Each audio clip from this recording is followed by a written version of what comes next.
We're live. I'm Alexandra Harbushka here, founder of Life with Herpes. I'm actually in Utah. There's some snow on the ground. Isn't that pretty? Anyways, okay, I'm excited to be here with you. Let's get right to it. You can ask your questions here on the live. You also asked your questions in the Instagram stories, so I will go through and ask your questions. Of course, if you ever have questions or need anything, feel free to reach out and we will answer them for you. All right, let's go on ahead and get going. Okay. Is there any milk that we can drink without fear that it's cow's milk? I'm not sure what that means. Let me see if there was like a part 1 and 2. Okay, there's probably a part 1 and 2. Do you have food recipes we can eat? So, and I'll get to the milk in a second. So yeah, as far as I don't have recipes. What I do have is I put together, it's like, I don't know, 12 pages maybe. I'm not sure. It's a PDF download. It's a resource guide talking about lysine and arginine. So lysine is, arginine and lysine are essential amino acids. They're proteins that we consume in our food. We don't produce them. We actually have to consume them with what we eat. Arginine is like a lighter fluid to the herpes virus. Arginine and the herpes virus love each other. It allows the virus to replicate. It allows us to get outbreaks. It allows us all these things that we don't want. Then we have the lysine, which is the opposite side, and it is something that allows the herpes virus to suffocate. So it keeps it from replicating. It keeps it from causing outbreaks. Or if you do have an outbreak, it'll help you heal faster. So I do have a PDF download. If you go to lifewithherpes.com, sign up for the newsletter. It's free. You can download your PDF. There's a lot of great information on there, and it goes really into detail. I list out all the foods, some foods that are excellent, some foods that are mild, some foods that are like, stay away. So there's a lot of great resources there. Now back to the thing on milk. I'm not quite sure where we were with that one. Dairy is actually really high in lysine. So dairy is something that is helpful to consume for lysine intake. So, I personally do not consume dairy that often. My body doesn't really love it that much. But there's a lot of great things like Greek yogurt has a higher protein content, better fat. There's a lot of different dairies you can choose that can be, maybe a little bit better, maybe a little bit worse. I would go for the protein. Personally, there's a lot of different yogurts that say they're good for you and they're bad. They're full of sugar and just crap. So anyways, yeah, that's my own personal take on food. If anyone had the chickenpox and not herpes, would they test positive in a blood test for herpes? That's a great question. So chickenpox, mono, herpes, there's a lot of other things I can't think of off the top of my head, but those are 3 very common herpes virus. Obviously we know herpes, HSV1, HSV2, but mono and chickenpox are all herpes viruses. They're not the same, they're cousins, they're in the same family, but they're all herpes viruses. So to answer your question, would you test positive? No, it's a different type of herpes. It's a different infection. The chickenpox is very, very different. You get one outbreak. It is contagious during the outbreak. It is just one. It goes away. It could potentially come back later on in life as shingles, but that's basically all it is. The herpes virus that we're talking about, HSV1, HSV2, oral and genital herpes, we're not that lucky with it. A lot of times it does come back more often than not. Excuse me. Still getting over this awful, awful cold. Okay. If the test becomes negative, is there a chance the outbreaks go away again for HSV1? So your test isn't going to go negative. If it does go negative, I would be curious if it's an IgM or IgG. If it's the IgM, they're testing the active antibodies. So if you have an active outbreak, then your antibodies are going to be high. But if you don't have an active outbreak and they test your IgM, you're probably not going to have any antibodies. That it's not going to show high levels. For IgG, you should always test positive. I have heard of people going negative here and there, but the thing is the virus will always be in your body. We do not have the ability to get rid of a herpes virus or viruses in general. They live with us forever and ever and ever and ever and ever and ever. So does it mean that you'll go away, you won't have outbreaks? Maybe, maybe not. Why do people have outbreaks? Why do people not have outbreaks? I don't get HSV1 outbreaks. I don't know why. I just don't get them. I've had it for 18 years, and I've had like 3 outbreaks, so it's not that big of a deal in my life. Genital herpes, HSV2, I get way more outbreaks. Why is that? I don't know. Oops, couldn't load that one. So am I more contagious if I have HSV1 and 2 but have no outbreak? How do I protect a future partner?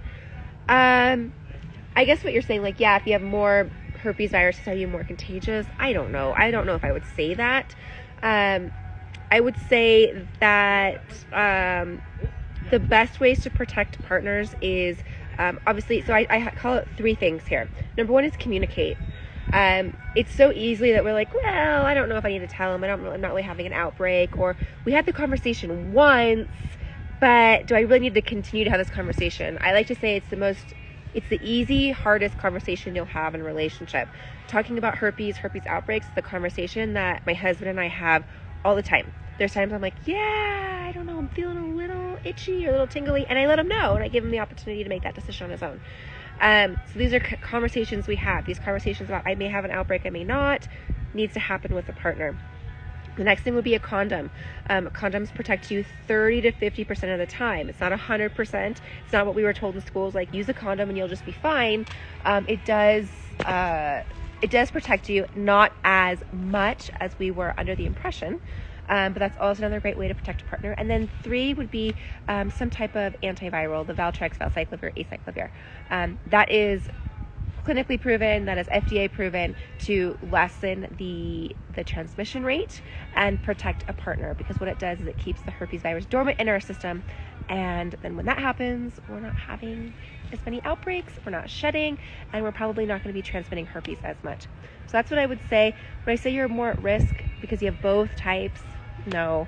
But as far as protecting a partner, it's absolutely something that you can do. My husband does not have herpes, and I have both. So how likely is my boyfriend gets it? How likely is my boyfriend to get it if I stop taking antivirals and aren't using condoms?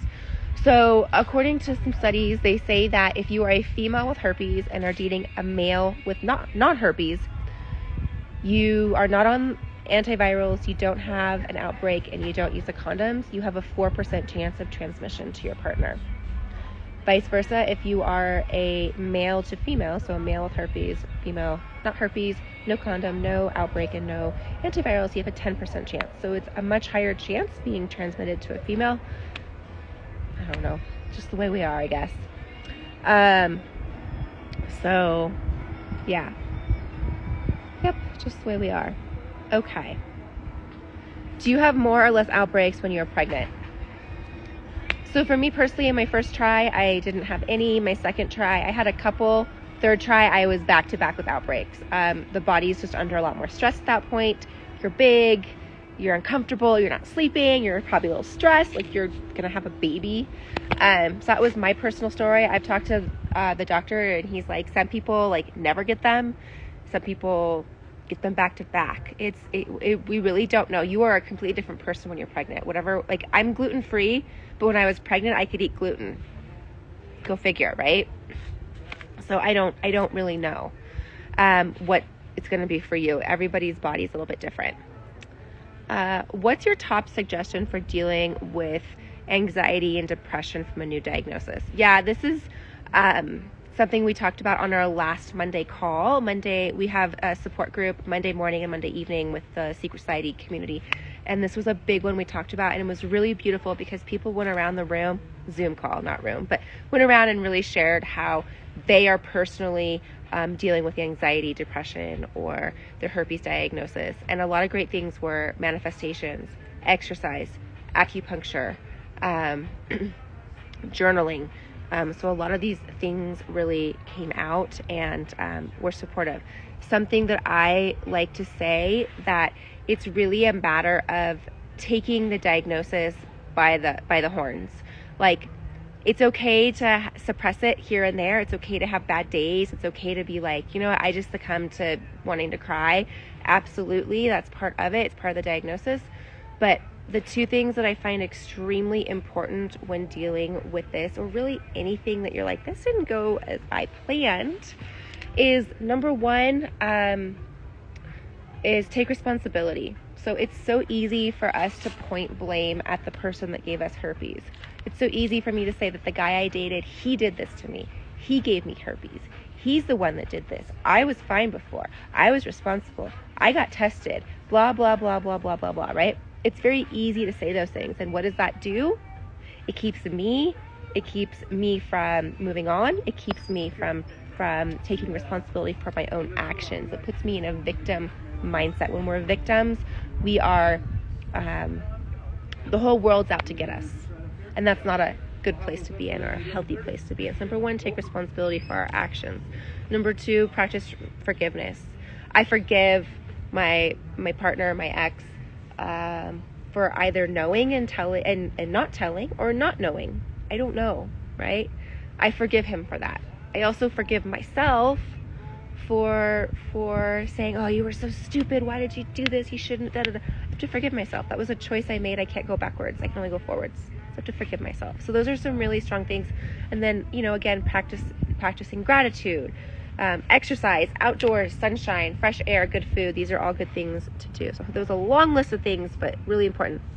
Do I take antivirals every day or just during outbreaks? So recently I've been taking antivirals daily. I've been sick. I've been traveling. I've been in different locations, and my body was just like outbreak after outbreak after outbreak. And I'm like, enough. I can't handle it.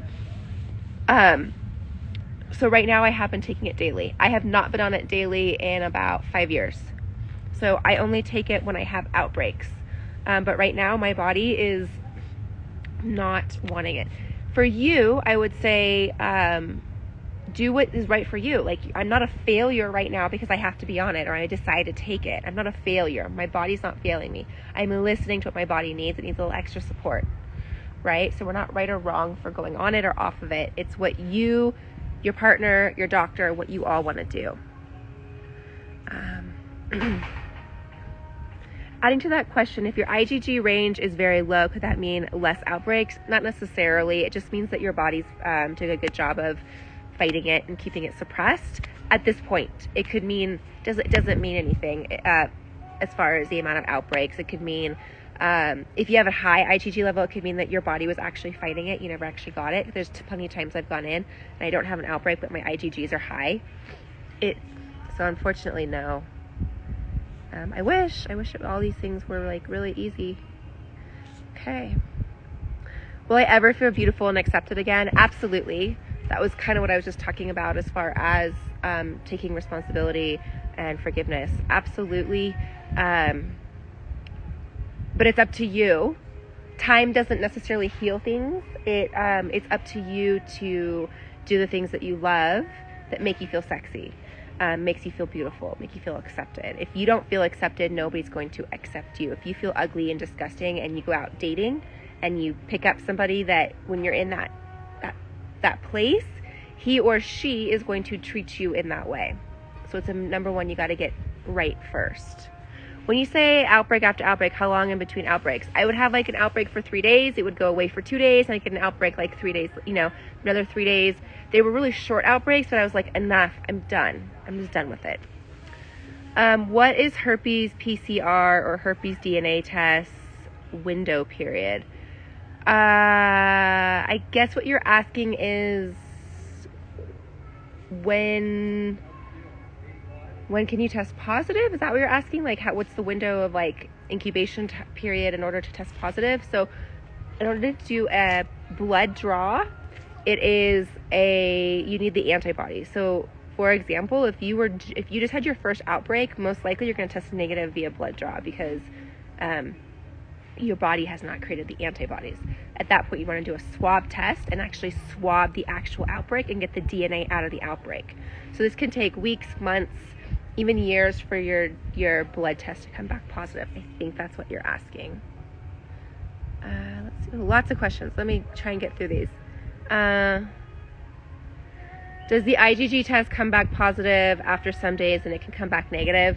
So it's very rare for it to come, if you're positive, it's very rare for it to come back negative. I have heard of it happening, but you still have it. Is waxing still okay? Yeah, absolutely. I've talked to lots of women that are like, hey, I've waxed all my life, I'm going to keep doing it. Great, keep doing it. Then I've heard they're like, yeah, I can't wax anymore.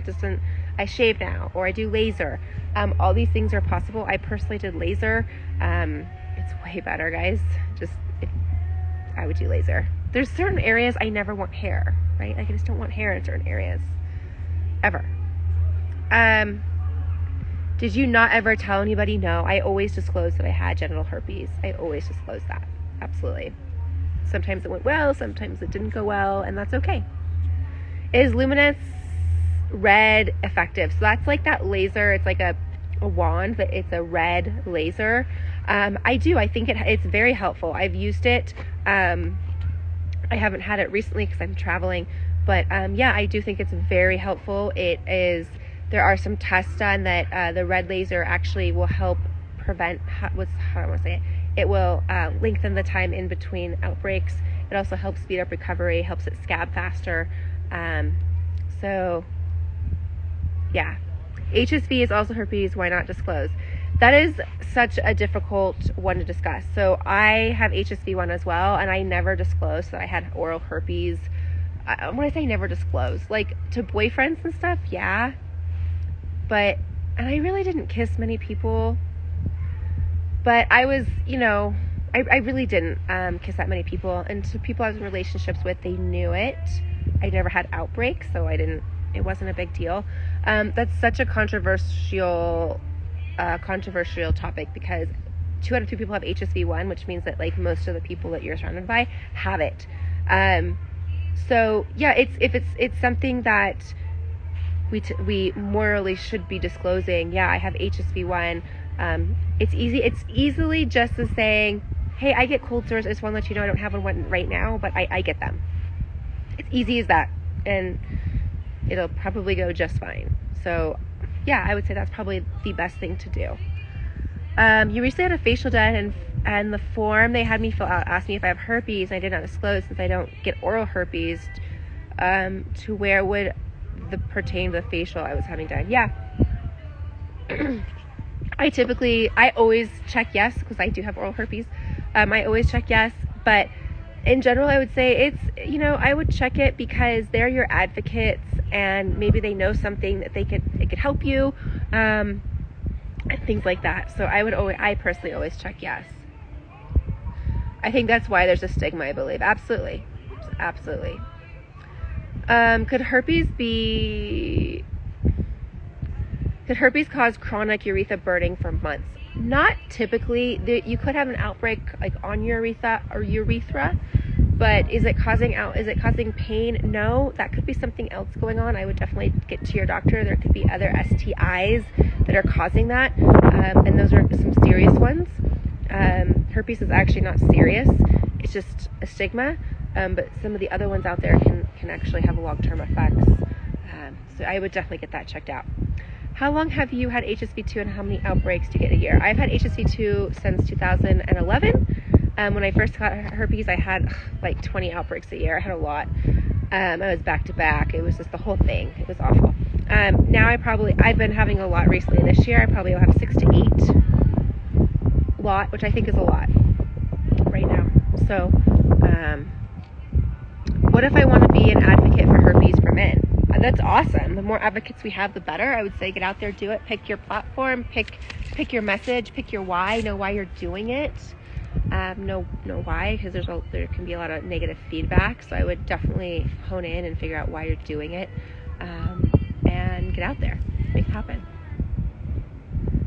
Okay, is it normal to not have full outbreaks but tingling, itching, and very frequently when stressed? Yeah, it's called prodrome symptoms. The herpes virus lives in the nervous system. It also lives along our nerves. So a lot of times when we're stressed or we have anxiety or or our immune system shot or whatever, we can start to feel the tinglies. We can start to feel these things happening. It doesn't mean we're going to get an outbreak. It could mean that we're getting an outbreak. It also doesn't mean that we're going to get one. It could just mean that the virus is settling into our body, especially if you're newly diagnosed. That is very common. All right, guys, I think I got through all of your questions. I had a lot of questions today. I will see you all soon. Have a great day. Hope you enjoyed the view of the snow. And I'll see you soon. Bye.